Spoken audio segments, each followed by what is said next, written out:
morning. It's Thursday, sometime in February 2020. I think it's the 26th. Okay, let's see. What does it say on Google Classroom for Year 11 ATAR? It says, your business ideas are not approved. Not. All I did was look at your ideas, give you some feedback to help you to improve them and to decide which one you were going to do. Okay, so if 2 of them, I said, okay, then you have to pick one. If none of them were good enough, then you have to be more specific. And then resubmit. You have not been approved. I haven't approved anyone's idea yet. So you need to go to Classroom today, it's Thursday already, and get them approved. So just one member of the group put both names on the message so I can check it off the roll sheet, and then you're off, then you're started, then you're moving. But until I approve it, you might start, and then I'm going to tell you, no, you can't do it. So you need to put them in this post to get them approved. Do it now. And then I see someone here is pushing me to drive. I want the text, you know. There's 3 ideas here. So this is it. Someone just sent me 3 ideas. I don't want 3 ideas. I want 1 now. Which one are you going to choose? I'm not choosing for you. This person right here, I already responded to their partner. I remember what I wrote. So here it says smoothie and sugarcane juice. I guess so. Okay. It seems like a popular market. It might be hard to make yourself different, but at least you can identify the market. And it's there. Zero waste stationery. No, it's completely connected to the production process. You have to have a factory that can recycle very sophisticated equipment in a factory. It's not gonna work. The rules are nothing manufactured. It's based on manufacturing. 3rd one, face mask. Who wears a face mask? Everyone. That means it's a mass market product. So you can't do it. It's a mass market product. You need to do something that has a smaller market, a segment, if you remember the word, segment of the market. You're doing a niche market. There are mass markets and niche markets. Mass is for everyone, promotion is television, blanket every single supermarket.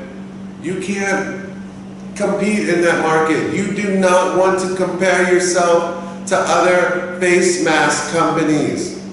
That's not the kind of market research I want you to do. I want you to look at competitors that you can see how they operate, that you can analyze them. So this person, I already tossed this idea, number 3 and number 2 away, but here they are. They're sending me this link as their idea. So I have to feedback. I already gave feedback. Now you need 1 idea.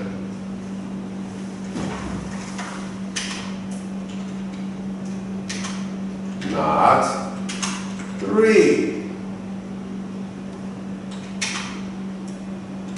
I gave feedback.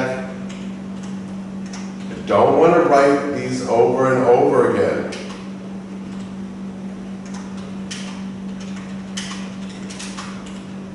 Told your partner that 2 and 3 were unacceptable.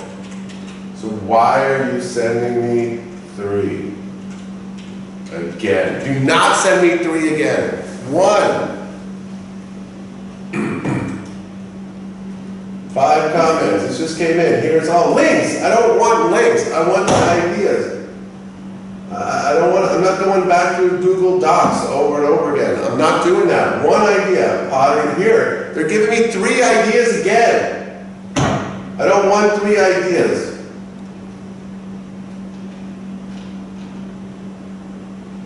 It's ridiculous.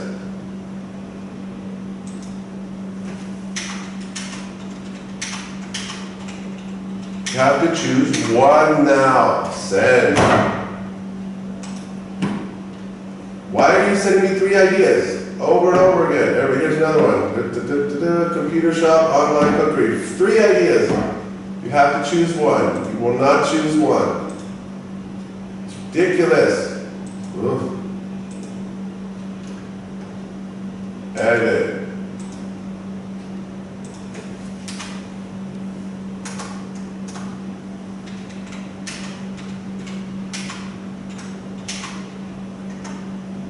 You have to choose one. Stop linking to Google Docs. Stop linking.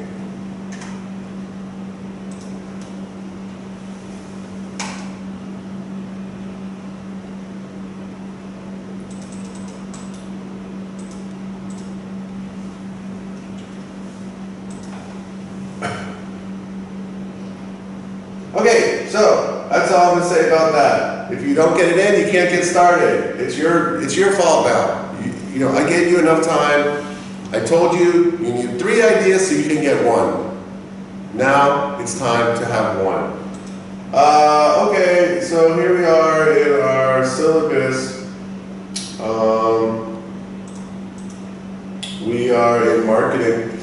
Last week I gave a little bit of information about they should have more in this about market research.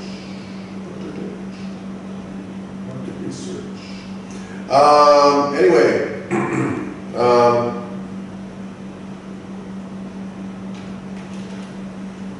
the concepts of market and marketing we went through last Friday. Differences between market size and market share, right? Market size is how many people could buy your product or might be interested in it. Whereas market share is the amount of customers that have loyalty from one piece of that market. Like a piece of pizza out of a pie. You have 1 pie, it's 12 inches. What's your market share? 2 slices. Something like that. And then last class I introduced the idea. Right now we're actually in market research. We're in market research part of the class, because that's what you're supposed to do. After you choose your idea, you're supposed to start your market research. So that's why we're starting with it. Yes, so you've got to make some determination of your market size. How many people do you think are going to be able to buy your product? Now, if your product is a mass market product, then everyone is your market. But as we know, mothers buy diapers for babies. Babies don't go to supermarkets. So some mass market products are actually bought by one group of people. So you can focus on those customers. But you're not doing that. You're doing a niche market. You're doing a market that already has competitors. And that people have choices and that they choose between firms. They don't have to buy the product. It's a choice. It's a niche. Something that people want, a small group of people want. So you have to figure out how many customers is possible in this market. For some goods and services, the market is still growing. For some, I'm not sure it's still growing. Some people have ideas that I'm like, okay, but who wants to buy cupcakes? I don't see anyone buying cupcakes in 2020. It was a trend about 5 years ago, but now it looks like it's not very exciting. You're not going to be able to say what your market share is. You can make it a part of your marketing goal or objectives. In the video I put up from last class, there are marketing objectives. Marketing objectives include sales, profits, but usually sales. You know, the financial department will figure out the profits. You're trying to increase sales. You're trying to increase brand awareness. How can you build some brand image that's going to stick in people's minds? Some companies are just good at it. They have names that stick in your head, like Chewy Juniors. I don't know why that name sticks in my head, but it does. Gome House. What happened to Gome House? I thought that was going to be an effective company. Hot Pot Story. It's a terrible name, but I hate hot pots. But what's the hot pot story? It sticks in your head. So you have to come up with a brand that's going to stick in people's heads. And then you're going to have to figure out who your target market is. And you might have a general idea, but you have to make it more specific. The reason why you do that is because you're trying to understand your customer so you can know how to reach them. So part of understanding your customer is to understand how to, what kind of media they use. It's very important that you figure out how to reach them. Not just Facebook. Facebook is too general. Websites, games they play. You can advertise during games now, as you know, maybe some apps.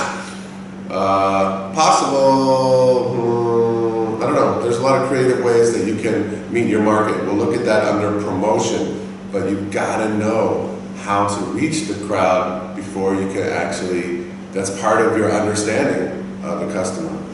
So, the elements of the marketing plan, which I went over in the diagram before, start with you figuring out your position in the market.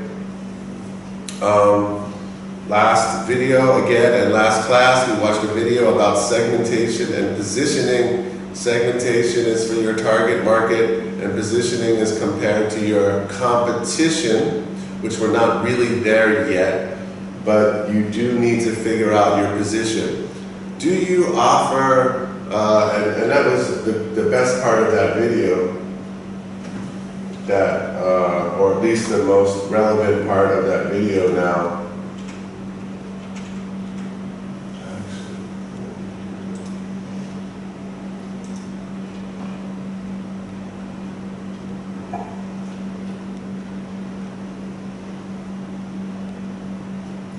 The most relevant part of that video is here.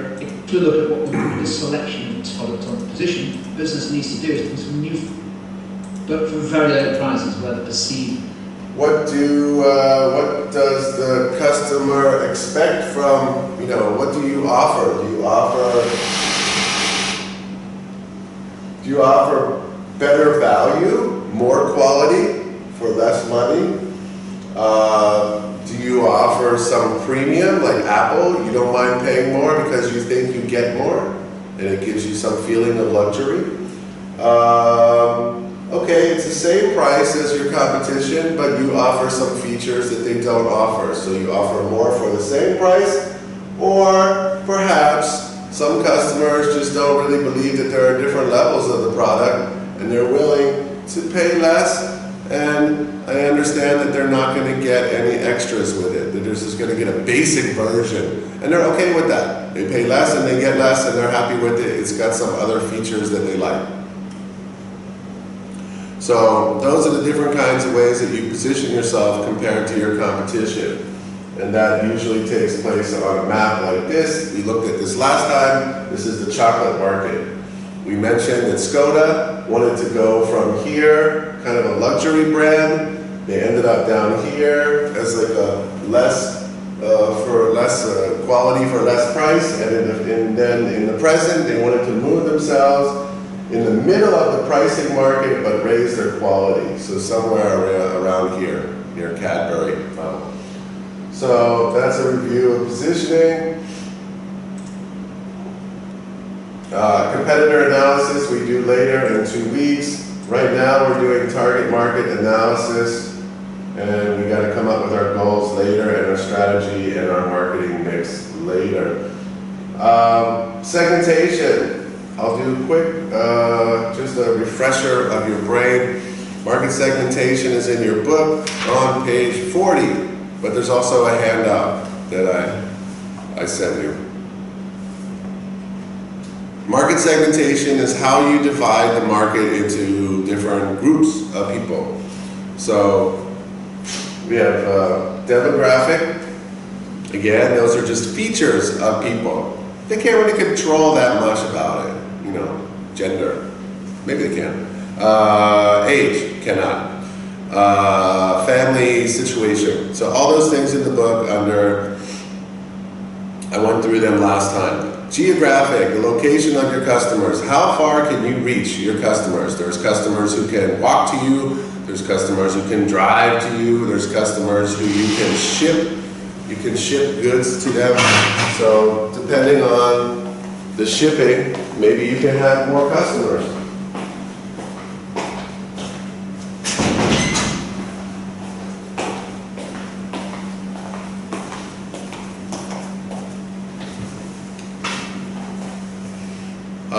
And then we have two different kinds called lifestyle and behavioral. These are called psychographics, and the basic difference, there's a little bit of overlap, but the basic difference is the values and what kind of person is the customer.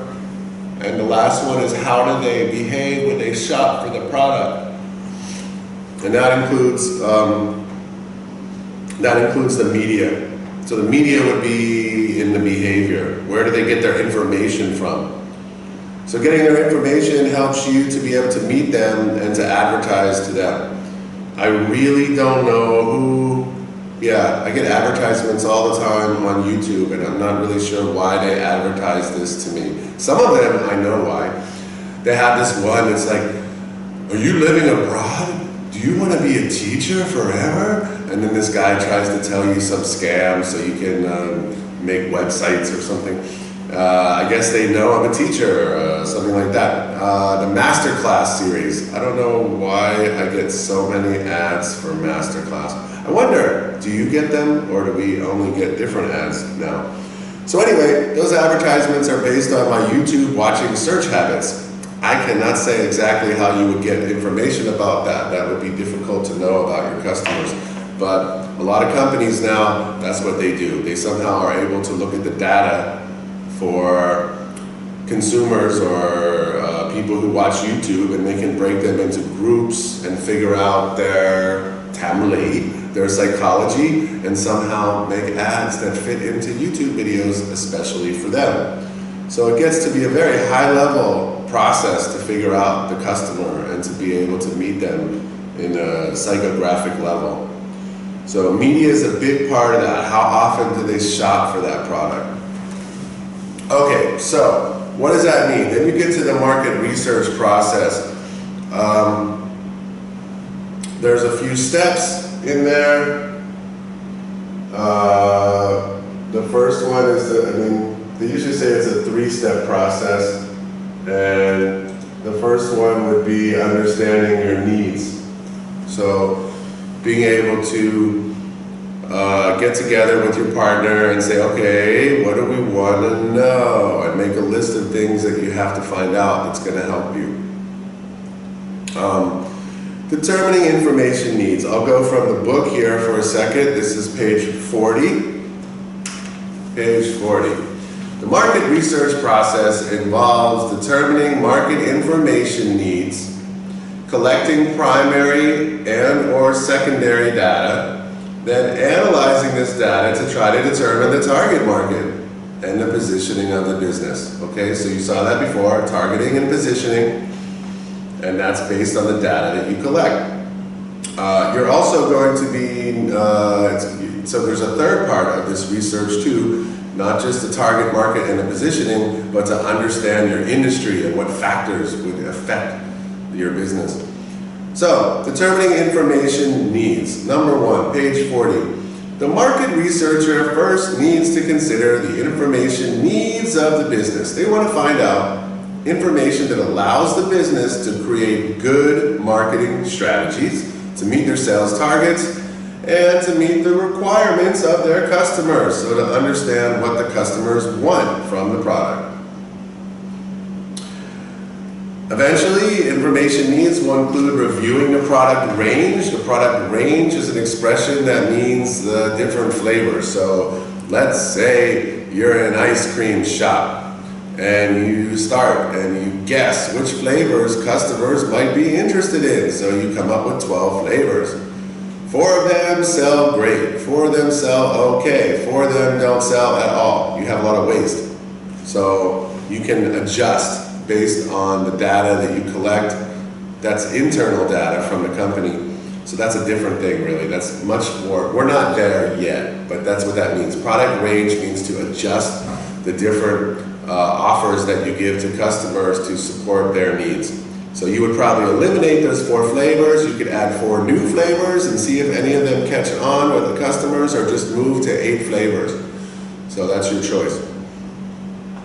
The researcher should ensure that they do not collect information only for collecting information's sake, for no reason.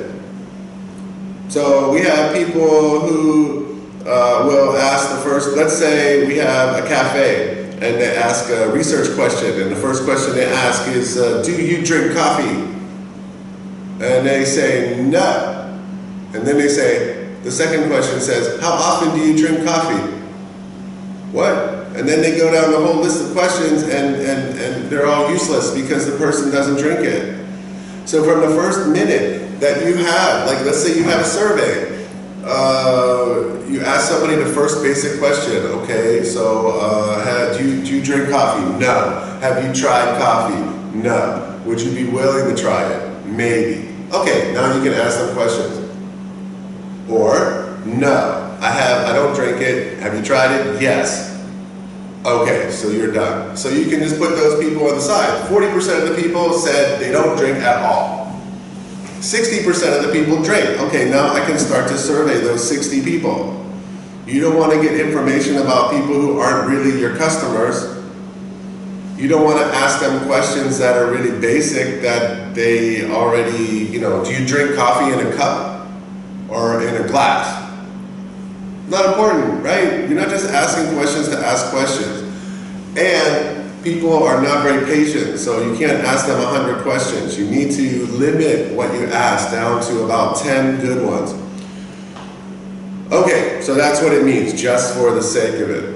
It can be very expensive, your students, but if you're a real company, it can be very expensive to do market research. You have to, if you want accurate market research, you can get bad market research for free. So the cost of collecting information should be weighed against the importance and usefulness of the business. So every question that you make in your survey, because that's what we're going to do, we're going to make surveys, every question that you make in your survey should have a goal to understand one of your information needs.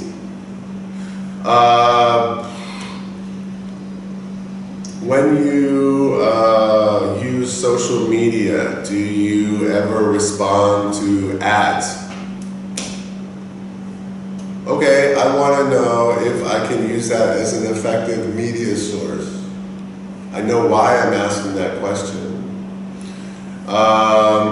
There's a lot to survey making. We'll have to go over that a little bit. Monday is when that's when I wanted to do that. That's why you have to choose a business idea, because you have to start making surveys. So by the middle of next week, you should be able to make surveys to ask customer information. Okay, so the business might have several reasons for wanting to carry out market research. Generally, they want to find out if customers will support changes to the product, to find out details about competition, or to find out about changes in the market itself. Other potential objectives are outlined later, whatever. Okay, so we're going to talk about the different kinds of data now. They said before, they mentioned something called qualitative and quantitative analysis. So quantity it usually means to people, it has to do with numbers, right? Quantity, what quantity would you like to buy? How much? It's a number. So we have 2 major kinds of questions. We have quantity questions, which help us usually with demographics, right? Age, income, so how many people in each group. So quantity questions, quantitative questions usually help us with demographics and also geographics. They can help us with behavior also. How many times a week do you buy coffee? Do you usually buy it in the morning, the afternoon, or the evening? How much are you willing to spend on a cup of coffee? Do you think coffee, I don't know, there's a bunch of ways that you can frame it. But you can get questions about demographics, geographics, and behavior, usually out of quantitative number questions, multiple choice. But then you have qualitative questions. Qualitative questions are the questions that you ask where you need a longer response. Each person is individual. So what would you say, so how do you feel if you don't get your coffee in the morning?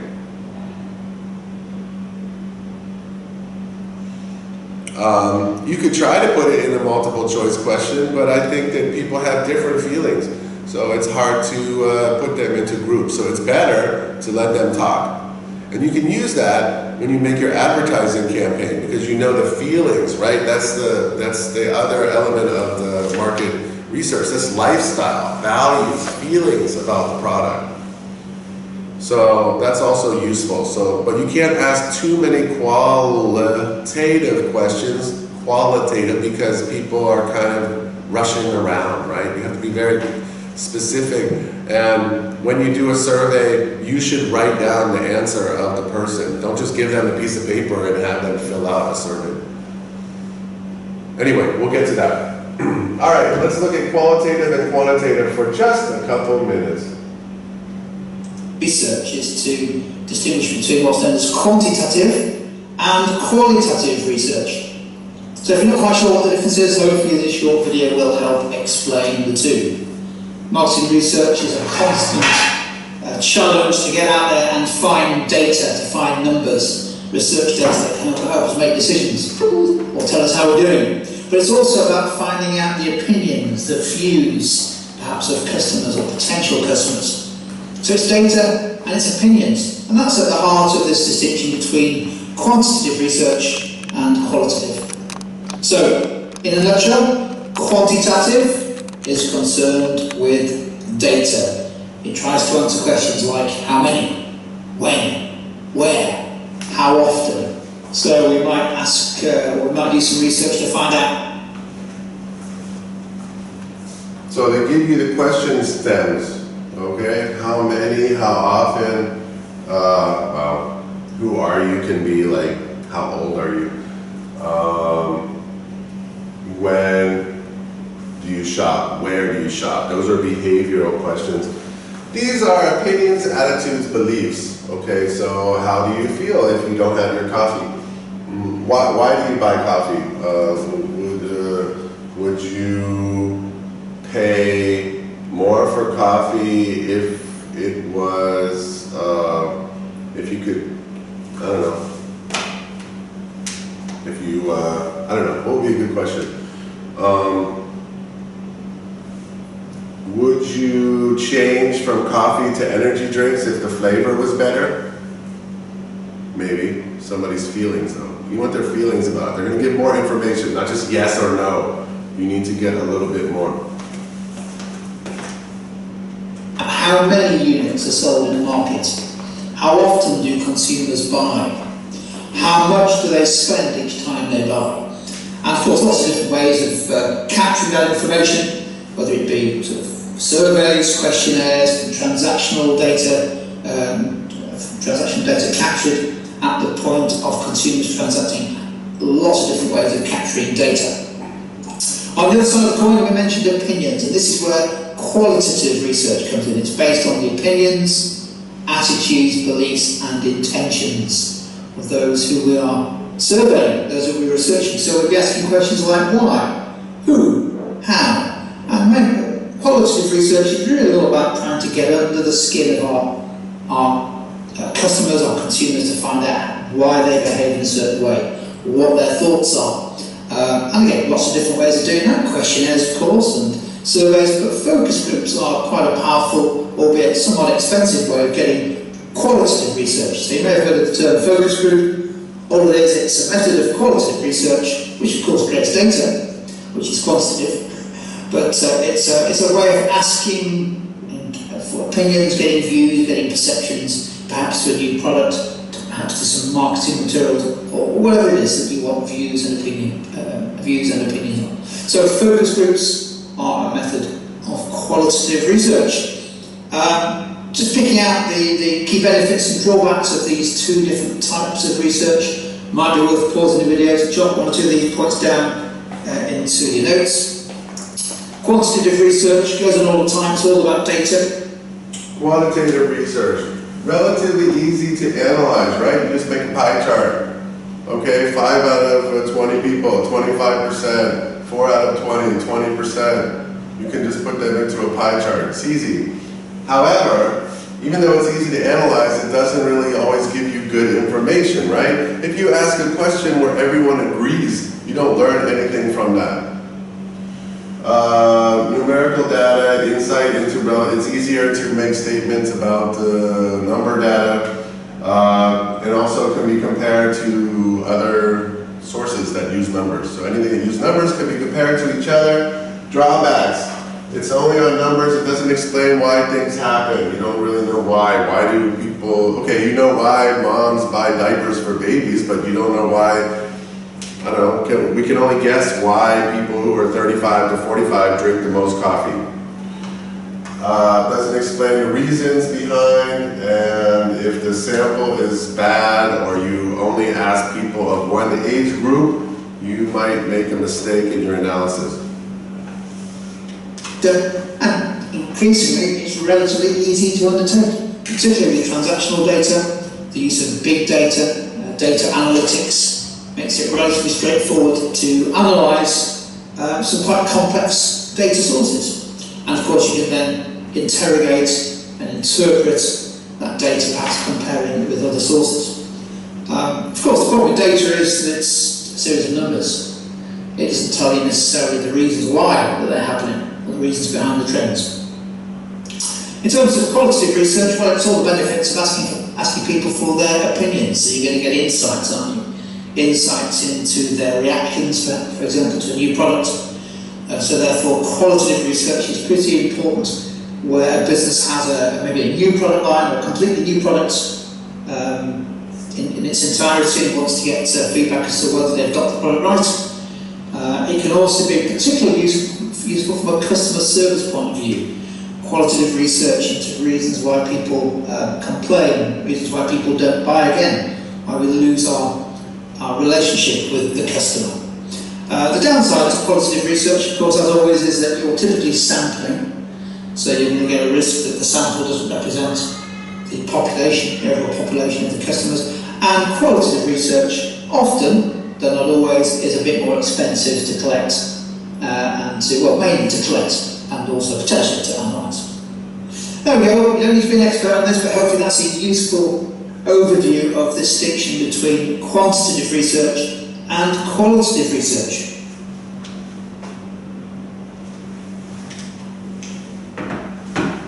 Okay, just a general overview. But those are, that's what you're going to do with your, it's called primary. It's called primary research. So, that's the next one.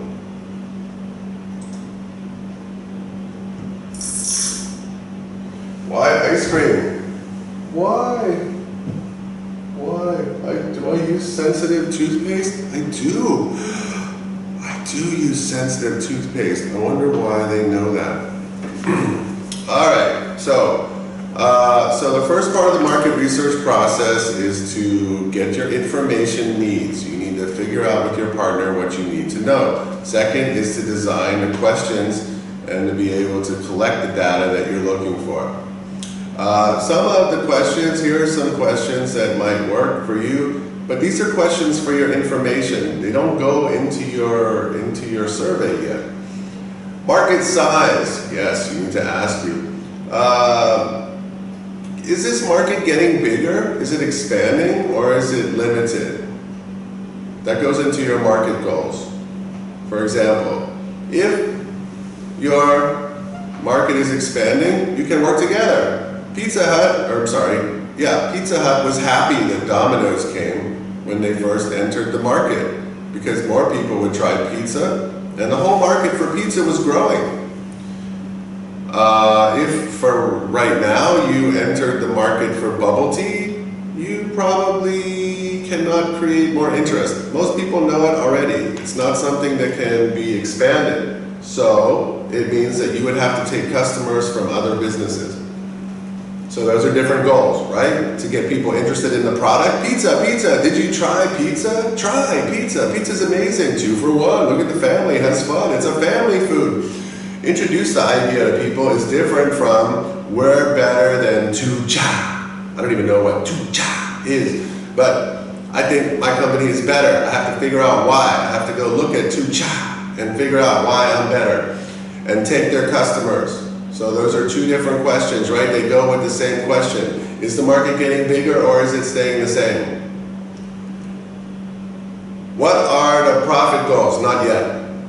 I wouldn't ask that yet. Are customers satisfied with the current offerings? Are customers satisfied now with what's available? It's a question. That's not necessarily something you might ask customers, but you have to make the question very, you have to think about how you design the question so you get information that you want. Are new markets possible? Not yet. Can the product be improved? You're looking to meet the customer's needs, so what can you do to give the customer something that they might be more interested in? Current market trends, that's pest. What's happening in the market? What's happening with the government?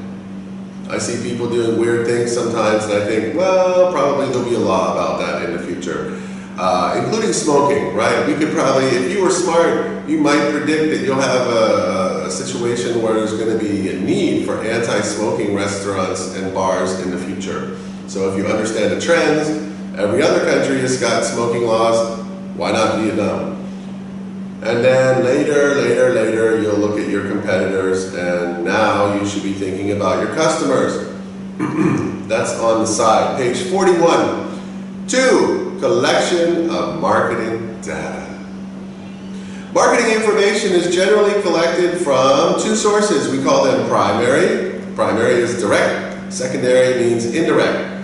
So primary sources are people that you actually see, talk to.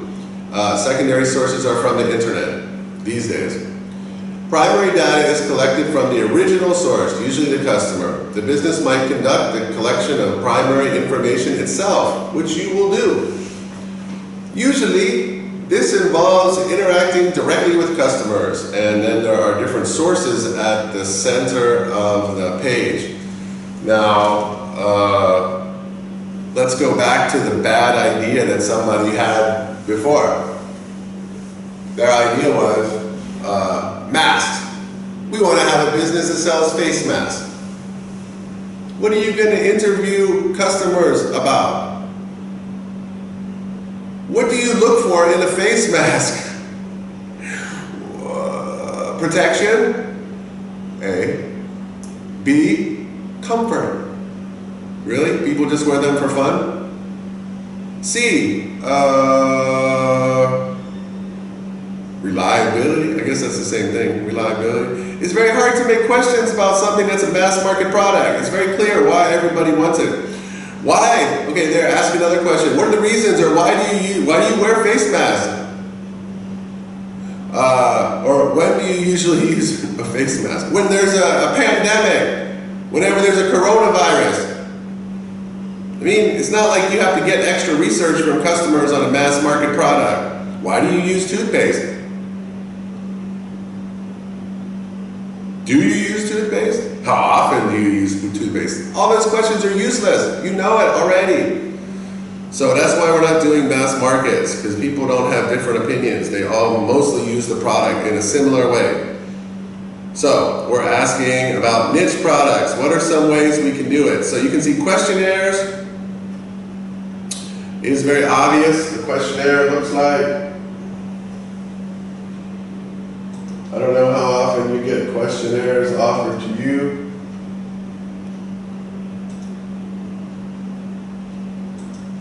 But a questionnaire might look like this. Just a nice question, besides yourself, which of the following groups of people influence your purchasing decisions? That's kind of an interesting question.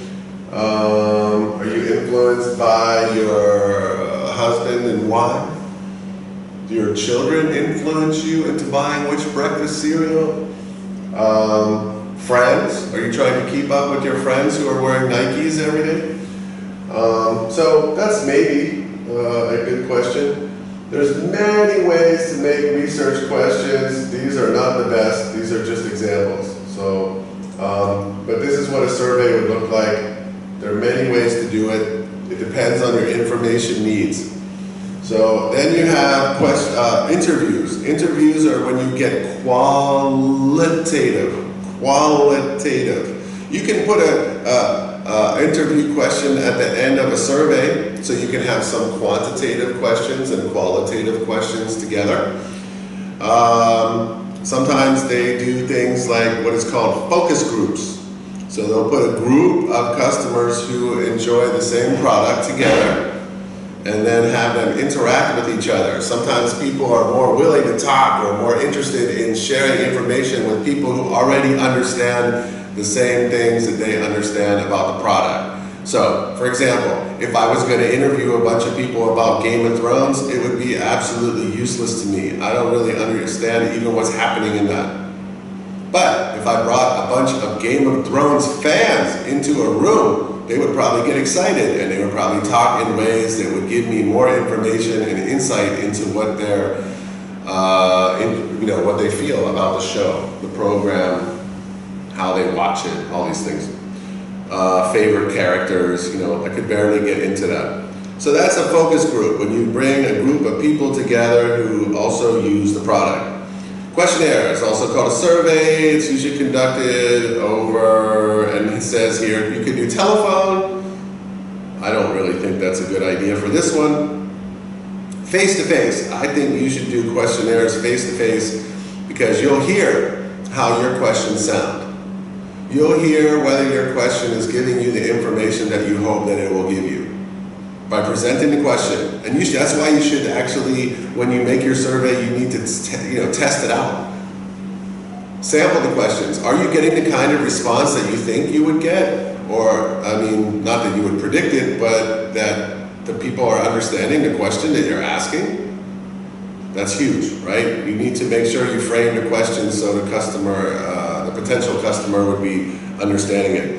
So face-to-face is okay. If you forgot a survey question and you can find a quick way to do an online Facebook survey, that's cool. That's another way that you can get some extra information directly from potential customers.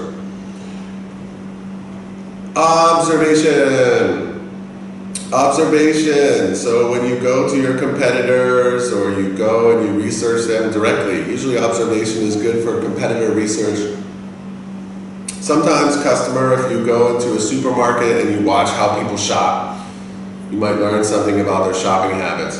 Or if you look at how customers behave in another shop, you might get some ideas about how to improve your service. You look for problems that people have. I'll just give you a quick example. So, many of you probably understand or have been to shops. When you go there, you walk in, the person serving the other customer is busy. You walk in, maybe wait 1 or 2 minutes, you look around, you're really unsure of what's happening and how long you're going to be waiting, so you're very impatient. Sometimes you walk out. Nobody looked at you, you don't know how long it's going to be, you give up. I've seen it a million times.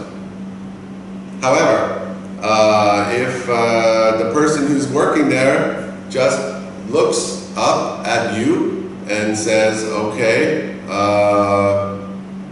hi, it'll be just a minute. And at that point you're like, oh, okay, cool, they know I'm here, so that's good, so I don't have to worry anymore. And you break out your cell phone and you read Facebook for 15 minutes or 5 minutes, and then you get help. You're happy, you've been acknowledged. So maybe if you're a company like that, you realize, like a bank, right? Banks have to focus on their customer, so what do they do when you go into a bank? You go and you take a number. That way you can feel that you're in line, you can feel that people know that you're there, and you can be served, so you stay. If you didn't get that number, you would just be looking around going, I don't know how long this is going to take, I think I'm going to go. So you can learn that from observation. Observation can teach you that.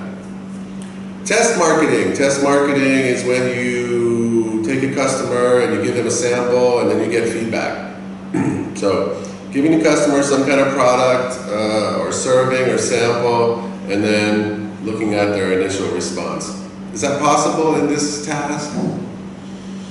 Maybe, but it's rare. It's very rare that we've been able to do that in this class. Okay, I'll just quickly read the little business and society. One type of primary data collection is the interactive question and answer feature on business websites. The surveys that businesses give would appear whenever a potential customer has visited the site and pops up when the customer navigates away from the page.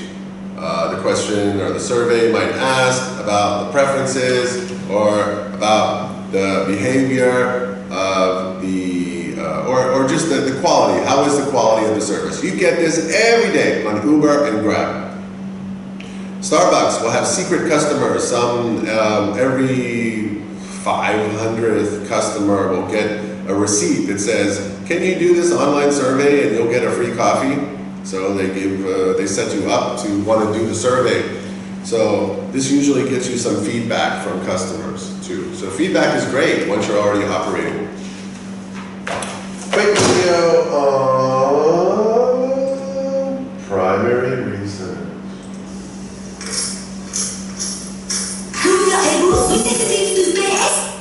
Now she can enjoy ice cream because she says it. Why is there 2 advertisements? I hate this guy. Ian needs a website? No. So go to Wix.com. No. I know what you're thinking. Never. Another Wix ad. No, yes. Hi there. Let's take a quick look at what we mean by primary market research. Market research is traditionally split into 2 main categories, primary and secondary. And the key difference is that primary research is collected for a specific purpose. It's research data that we gather from different techniques, different sources. Notice that you have to know your information needs before you can have a specific research purpose, right? Don't just ask crazy questions. If you're going to go and, what are you going to do? You're going to go and find your classmates and then ask them a question. Are you male or female? No, right? Because you can see. You don't ask questions that you don't need to ask. But for a specific research purpose, whereas secondary research was data that already existed for a different purpose, but you may have used it for research. So what do we mean by primary research then? Some examples of this. Well, for example, if we got a bunch of customers together in a room and had a focus group, perhaps showing them a new product concept, perhaps showing them an advertising campaign to get their thoughts and opinions on that campaign. That is a great way of gathering primary data to help our research objectives. Similarly, we could hold some face-to-face interviews, perhaps with suppliers or with customers. And also, the increasing importance of online surveys and questionnaires, particularly as a way of gathering feedback from the customer service process. That's another great example of primary market research. A couple more to come up with. You may have heard of mystery shoppers.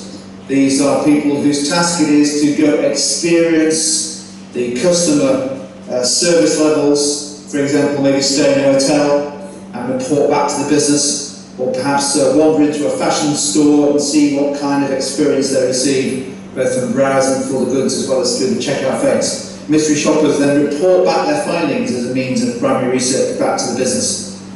And also, of course, testing and trialing products.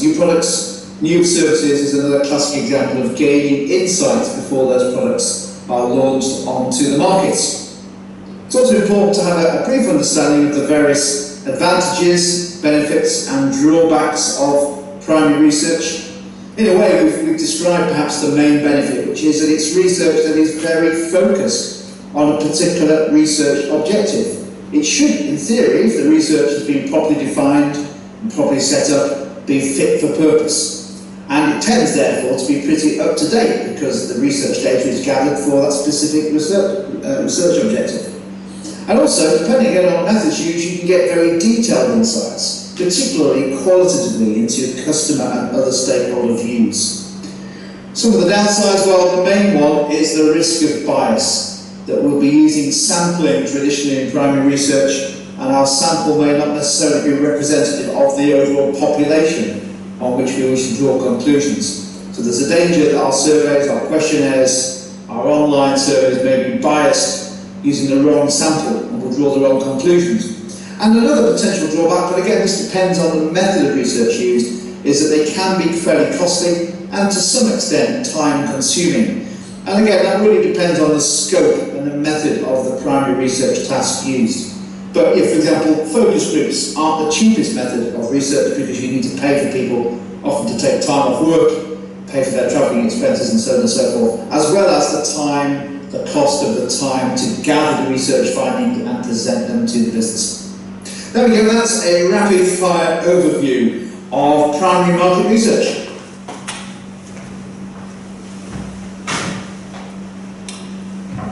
A short one. I'm on page 42. Page 42, secondary data. Secondary data is... I'll talk about the next big thing. Social media marketing is. Guys, I hate this guy. They put him all the time on my every ad. Secondary data has already been collected by another organization, such as the government or other market research. There's tons of stuff online. We are saturated. We have the most. We have tons of market research to look at. Our class has probably the most data than any other class that you would research. External and less academic, so there's millions of different sources that are both academic and also just general for the masses. Secondary data has already been collected by another organization such as the government or another market researcher. External sources of data, of secondary data, include journals, so sometimes the industry, so you'll have coffee sellers of Vietnam. Government reports, usually good for demographics, how many people live in Saigon, what's the gender breakup, what's the age level. Industry associations may be good for pest analysis and understanding the business environment. And other publicly available locations, in other words, the internet, right? You have other businesses, you can find information that other businesses publish, and lots of magazines as well. Information about competitors can be obtained also on business websites, right? You can analyze your competition's marketing strategy. You can analyze who they think their customers are, what kind of promotions they're doing, how do they sell to their customers online, what their pricing strategy is. Everything's there. So a lot of some observation. You might do some primary research on your competition, but you'll also do mostly secondary. You can also find out through secondary research.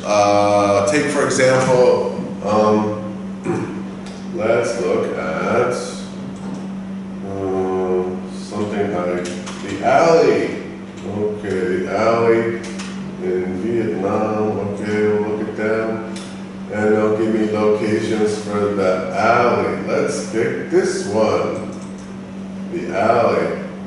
Okay, whoops, why is that doing that? No, it's not working the way I would like it to work. There's too many of them. Okay, oh, well they have stars. You can see the stars here. So this one has stars. People have questions and answers. There are Google reviews. I love you is a review. I don't know if that helps. It's a beautiful place. Too general. We probably learned more about the negatives, the lowest ratings, than the positives. Poor service. Took too long to prepare. 45 minutes for 1 cup of milk tea. So there you go. Cashier is not friendly to customers. Employees do not respect customers. Calling guests not to listen, but not to the customer. I don't know what that's a translation. So you can look at the Vietnamese translation also. The quality of drinks is disappointing. If you spend more than $60,000 to have this glass of quality equal to brands such as Gongcha or Blessed, I recommend you stay away. Order 4 cups in which black sugar pearls do not have ice, but still drink the pudding. It's not full glass as long as the dragon, I don't know what they're saying, but we have it in Vietnamese so you can understand clearly. This person is giving you a ton of information complaining about the drinks. You can learn how to make your drinks better just from this example. So that's fantastic, right? This customer gives a lot of information. If you continue to do this quality, sooner or later the store will close. Wow, okay, so this is secondary data. Too bad staff despises customers. Too disappointed in this branch. The quality of drinking water and staff attitude is bad. Waste of money and time. Woo! Matcha has a fishy taste, which will be a little fishy. This place is too fishy. Fishy! This place, prices are expensive and the service staff is bad. This is not the place to be. Both times had a bad experience. Do not pay the card, only temporarily accept it. So they have a problem with the cards.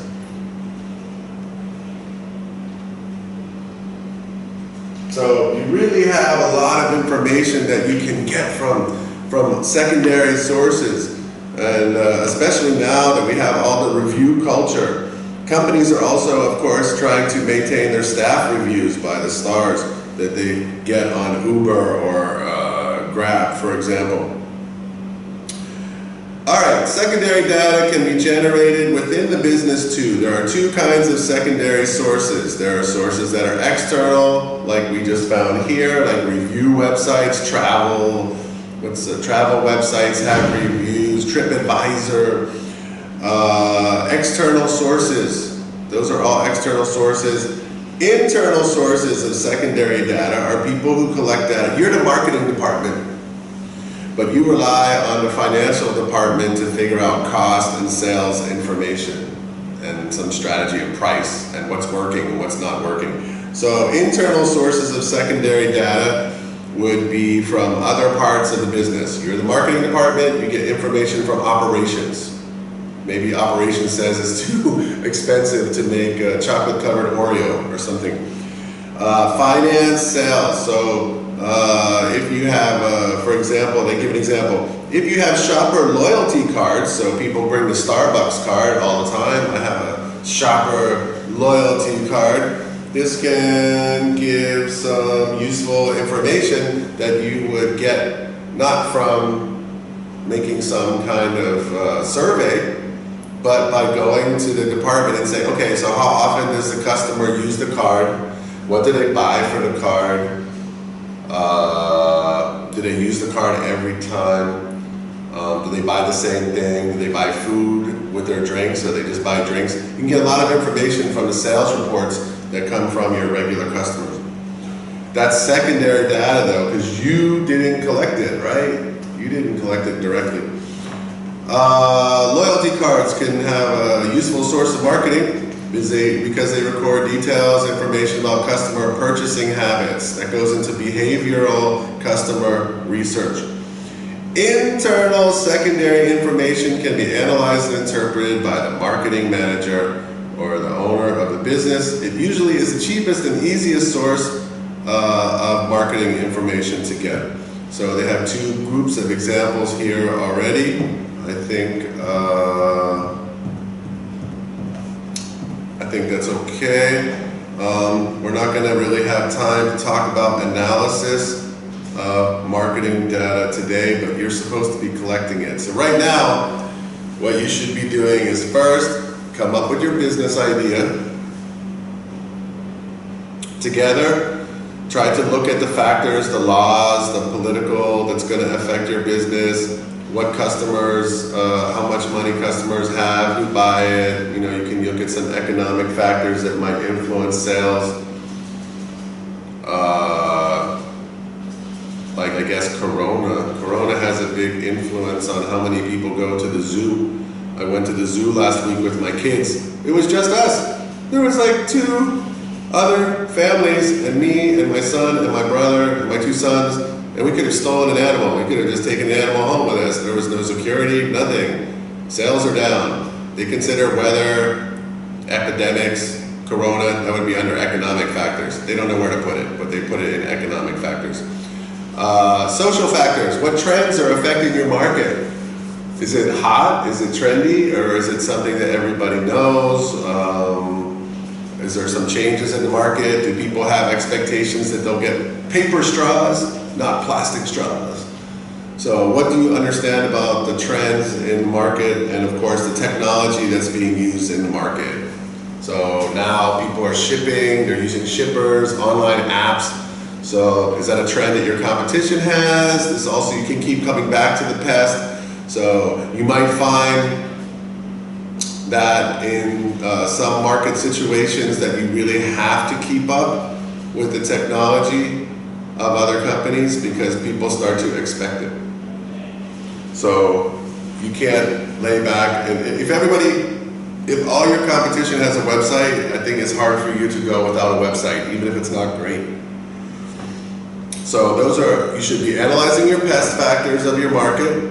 So you have to pick your business, look at the market, the products, the whole market. So if you choose a bakery, you have to look at the whole bakery market. That's the pest, not about you don't do a pest about a company, you do a pest about a product or service.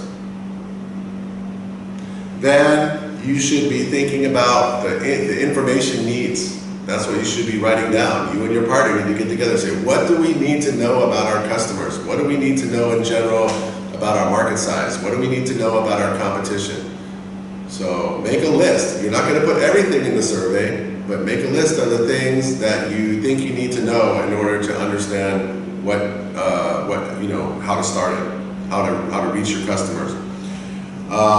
Here's an example from the book. I'm on page 42.